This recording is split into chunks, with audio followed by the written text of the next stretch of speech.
pupunta sa isa sa mga bagong hero. Balik tayo sa Kadita. Ayan na, si Kapitan Pew. Isa sa mga top picks talaga, no, this current meta.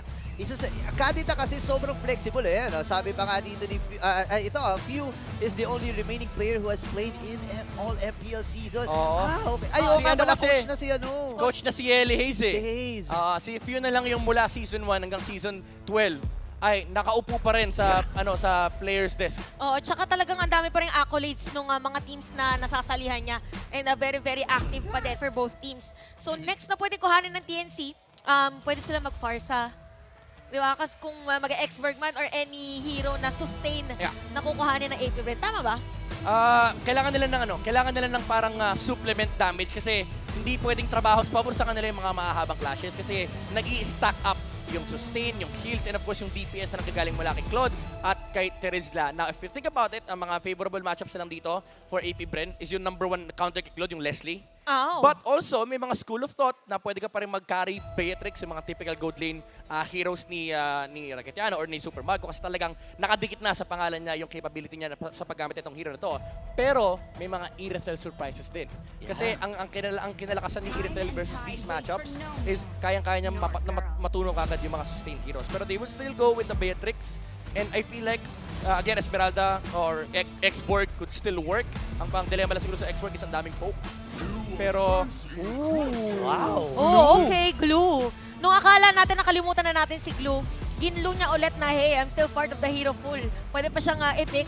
Sino nga lang target niya dito? Sinong sasabunutan? Shotgunner! Mo kahit sino eh.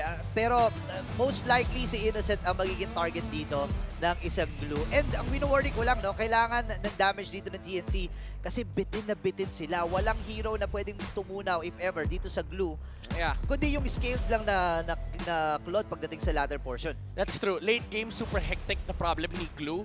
Pero mid-game team fights, I'd say medyo mahihirapan si Flap dito kasi ang daming ways for TNC to deal with him. #1 yung Terizla kayang tapatan dito si Glue. And yung Blazing Duet, ang bilis ng patayin ng mga mini glues, yung mga mini flap. Yung mga glulets.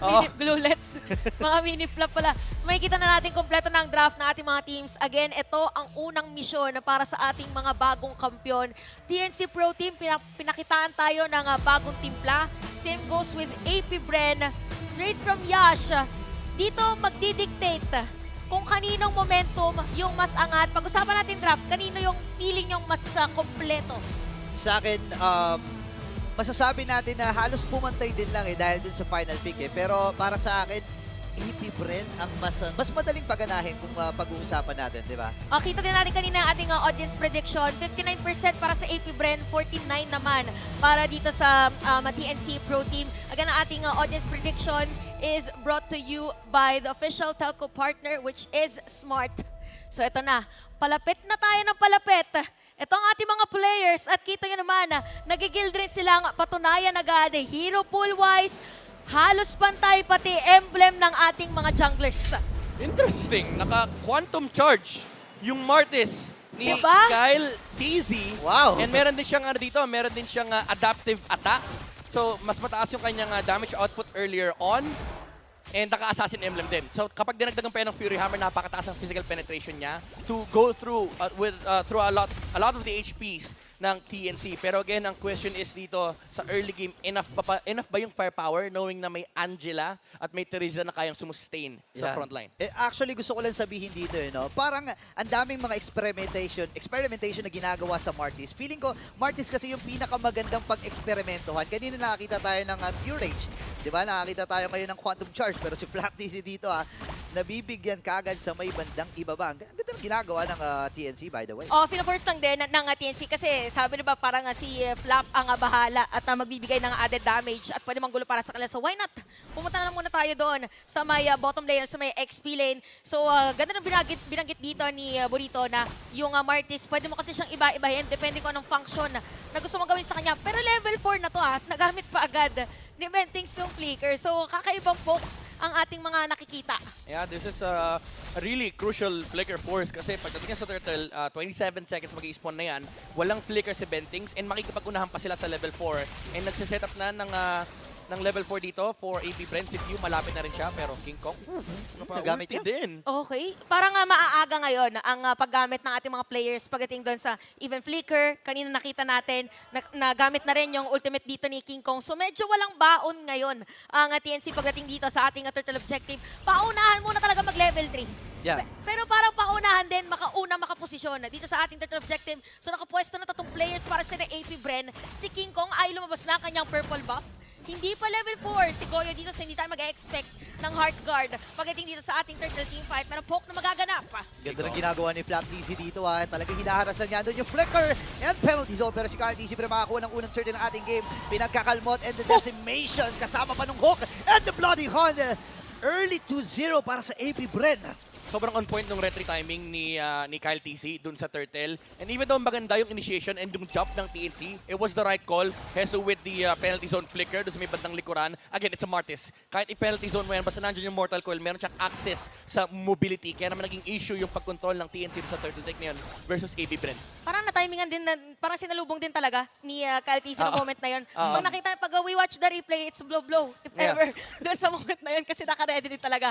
So it's more on AP Brand being ready Yep. sa ating mga game, kaya, or sa ating mga team fight, kaya 1 or 2K na ang kanilang kalamangan dito sa ating game. For TNC naman, aabangan natin kung paano nila ngayon. Babalik ta rin doon sa may top lane kasi nandun na si Benting. Nakita mo yung ginagawa ni Kyle TZ? Laging yan yung nakakainis na pwede mong gawin sa kalaban mong jungle. Yung tinititigan mo lang, tapos, sige, retry mo yan. Retry mo yan. Pag niretry niya kasi yun, kanya yung mga susunod na green. Kasi pwede niya nang ikutan. Exactly. Kasi kapag tinignan niyo yung mapa, guys, ang natitirang farm sa side ni Kyle TZ ay yung literal na nasa green, na nasa kaliwang side ng mapa. So wala siyang pa-farmin. So might as well panoorin ko yung Joy na nagja-jungle sa may orange camp. Kapag niretry na yan, akin lahat ng green mo. Yeah, ganda na ginagawa talaga ni Kyle TC dito. And gusto ko i-comment si Ongwen na napilitan pang makakuha ng isa pang nung green dun sa may gilid dahil dun sa hook na ginawa niya. And dahil dun na delay na ng isang level dito si King Kong, pa-level 8 na rin si Kyle TZ at kaka-level 6 lang ni King Kong. And mahirap to pag retry battle and alam natin nakabase sa level yung retry damage, di ba? Oo, kaya makikita natin ngayon, kahit yung mga teams natin, iwas na iwas din pagdating sa teamfight. Napaka-importante na talaga nung Turtle ngayon. Kung akala natin wala masyadong nangyayari, walang nangyayari guys, kasi maingat din sila na magkaagawan. Yeah. If ever, dun sa mga ibang objectives as much as possible, iniiwasan na magamit yung ibang resources. Nakita natin kanina, no, si Kyle TZ actually pabuo siya ng Radiant Armor. Nakita natin yung HP regen na necklace, pati na rin yung pabuo ng Mystic Robe. Pero pa-Radiant Armor siya, which is nice kasi the first thing na kailangan niya itindihin dito is yung magic damage output, yung consistent magic damage output na binibigay ni Joy at pati na rin ni Angela. So kapag na-limit mo yun, ang kailangan mo na lang tindihin moving forward is yung physical damage coming up from the Claude. Kasi si Heso dito parang hindi mo nga masyado kailangan pansinin yun Kasi penalty zone, tas konting hampas-hampas yun Ang pinaka-primary damage source talaga ng TNC dito is yung Claude pagdating sa mid to late game. So parang ang AP friend dito, kailangan din mag-focus na rin kay Innocent. Well, yung lineup nila ay pwede rin mag-dive. Again, we have Kadita for Few and the rest of the players. So si Bentings nga lang para naipit doon. Uy, napawave from Dragon na doon yung knock-up and Super Marco ay nakakuha na rin ng isa habang hindi pa tapos dito ang AP Bren. Nakasalib na yung Heart Guard. Pero hindi na mag-a-attempt si King Kong dito na sumugod pa dahil bitin pa yung damage. Pero si Kyle TC, sasalubong nandun yung pagkalmot. Pwede pa siyang dumive. Hindi masyado malalim. Pero okay, nakakonceal. Yung hook ay nandun tumama kay King Kong and Super Marco with his second kill.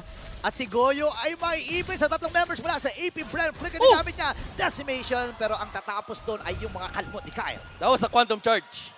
Being at play for Kyle TZ, kaya nasecure niya yung kill dito. Additional kill against Goyo. And again, nakikita natin yung medyo awkward dynamics sa side ng composition ng TNC kasi yung early game damage nila severely lacking talaga. Again, meron silang damage over time. Pero nakita natin kanina sa chart, ang taas ng burst damage ng AP Bren. So TNC, sila yung nag-initiate, pero AP Bren pa yung nakakuha ng kill. So kailangan dito ng TNC maging pasensyoso. Kailangan muna nilang magkaroon ng damage kasi kanina pa sinasabi dito ni Midnight na yung damage ay manggagaling doon kay Innocent. Wow! Muntik na. Grabe yung ginagawa dito. Imagine mo, 6 minutes pa lang, Intense! nag-group hug na dito yung AP. Pero magkakasama na yung 5 sa isang destinasyon. Research lang yun, hindi pa yung team fight. Usually, nakikita lang natin to pag may ling eh. Oo. Yung ling na, ginagawang Lord yung purple. Yung talagang, oy, kailangan ko, yung purple ko, yung purple ko. May purple dance eh. Literal dance the night away eh. Oh, ito nga yung nangyayari kasi ganun din. For AP Bren, pinipigilan nila yung possibility sa makahabol dito yung TNC. Kaya naman paliliitin pa nila, lalo yung mapa. 4.7k goal lead para sa AP Bren. At mukhang hindi na yata si Silly pa. Ang mga players ng TNC dito sa objective na to, probably makikita ulit tayo ng purple dance. Oo. Parang yung TNC. Hindi na kami magsa-turtle. Bahala kayo dyan. Yung red 3 para sa purple namin. Kasi kailangan again ng XP kay King Kong. Kasi imagine, siya yung magdadala ng composition ng TNC from the mid game kasi kailangan niyang itawid. Kailangan niyang itawid yung Claude para sa late game. Knowing na 2 levels behind yung wow. Joy over the Martis, ay talagang kailangan mo i-give up yung turtle. And shoutout sa mga junglers dyan. Alam na niyo yan. Pag level 9 ka, level 11 kalaban mo, Wag na purple muna. talaga ang next na objective mo. Oo, wag na muna talaga. Pero ito makikita nyo naman, yung mga poke damage dito ni Innocent ay medyo na doon na. So, konting kapit lang muna sa kanilang mga natitirang tore. Yeah. Kasi yung Claude, mahirap talaga na pigilan ng Claude pag dumating sa late game. Not unless ay mag-isa-isa. So, yun lang. Wow. Sabi ko sana mag-iisa-isa yung TNC, pero parang AP Brent pa rin ang mag-iisa-isa as they kill Bentings. Oy, the Flicker dead. And yung Bloody Hunt may nakakap din mula kay Pew. And si Flatty si makakuha nun. Habang nakasalip na yung hard guard. K-Kong dito versus 4. Nagpaulan na rin dito si Super Marco. At aatras muli ang TNC. Dalawang naging casualty dun. 10 bits talaga yung damage dito kamera from TNC. And grabe yung pinakita ni Few na Mastery.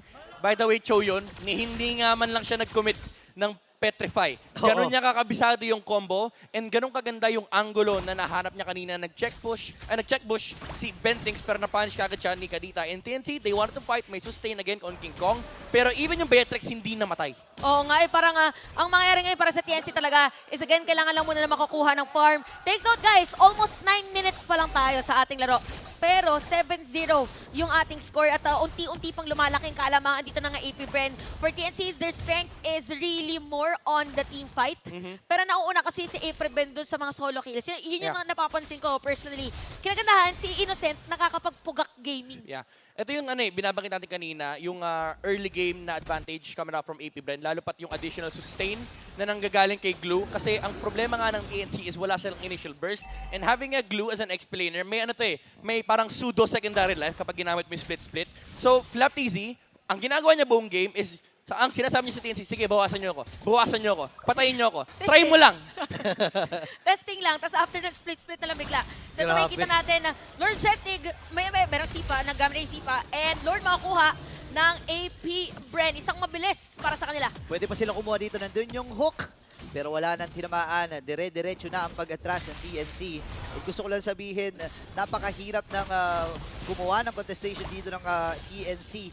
And alam natin na itong klaseng composition kapag hindi gumana ng early, ang isang aasahan mo na lang is yung Claude sa late eh. Oo, talagang yun lang ang pag-asa dito ng TNC. Kasi yung binubuong perimeter ni Flap TZ ay hindi talaga kayang basagin ng TNC. Even though again, may mga backline access sila, nandyan yung Joy and may additional sustain. Pero gaano mo kasi katagal kaya i-sustain yung laban habang wala ka pang damage? Samantalang sa side ng AP Bren, gumapaw eh. Nandyan yung Kadita, nandyan yung Beatrix. Kahit nga yung Martis, walking damage dealer yan eh. Kahit full tank. Kasi again, kapag bumaba yung HP ng TNC, Dire-diretso lang. dire-diretso yung decimate. Decimate. Hanggang lahat ng mga decimal point, makakuha na niya.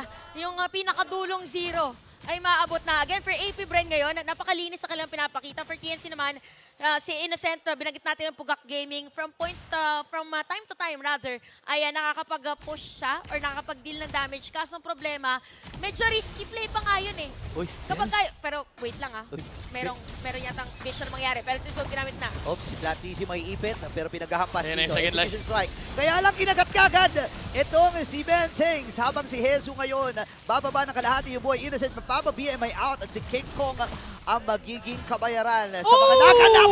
Pero hindi pa pala tapos ang AP Bren. Mapapatumba rin si Goyo sa naging proseso na yon. Grabe, ultra fast na pagkakahook para dito kay Ogun na moment na yun. Akala natin wala na play, pero meron pa rin talaga as the pressure continues for TNC Pro Team. Gusto nila dumepensa, si Bentings mang gagaling doon sa likod. Pero nakakonceal na si Bentix. Okay, so nakita na nila si Bentix sa may bandang likuran.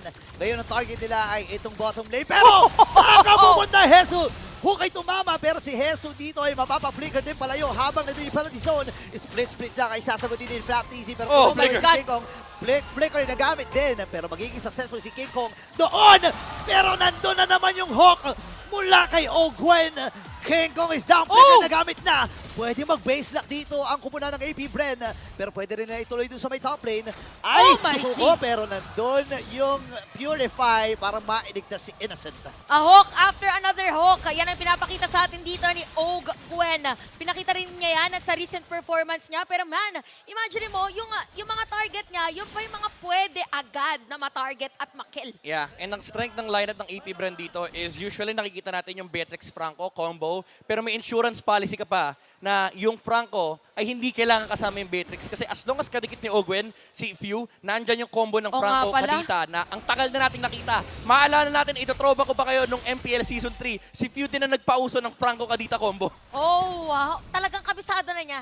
Kung magkakumpulso lang din, kakaibang pulso. Meron dito si Few sa ating laro. Speaking of pulso, pinupulsahan na rin na ating mga players dahil nandito na naman ang pagkuha doon sa Lord. Makakapag-contest ba? Mukhang hindi na nga as Kyle Teasy will secure that Lord 10-1. Almost 13-minute game time. Grabe, 1K gold lead, almost 1K gold lead per minute ang ni-establish dito ng AP Bren. And again, Flap Easy, yung ginagawa niyang perimeter check dito, ito yung checkpoint eh. Sir, ma'am, bawal ka po dito. Uy, napilitan na lang sumipa si Bentix dito. At Sakit! parang makakatakas pa siya. Andun yung Renner's Apathy. Conceal ay nagamit din. So nababawasan na unti-unti na mga arsenal dito ang TNC. Susugod na sila. Available yung catapult dito. Pwede nang basagin ng AP Bren. Ngayon yung Lord ay nasa may bandang gitna. Pero ang desisyon ng AP Bren ay antayin na lang ito. Oh, disiplina pa rin ang pinapakita dito ng AP Bren. Para naman sa TNC, nandun din ang kanilang disiplina dahil hindi nila ginagamit muna ang kanilang mga skills. Again, this is game 1 at kailangan makuha ng mga teams ang mga momentum or ang kanilang momentum para idire-diretso ang pagkapanalo Oh, nandito ni chill. Lord. Shield play at Flicker Bloody Hunt. Ngayon may penalty zone naman sa may bandang likuran pero may slap na. Ang itatawag dito ng AP Bren and game number 1 ay mapupunta sa kanila. That winning moment is brought to you by our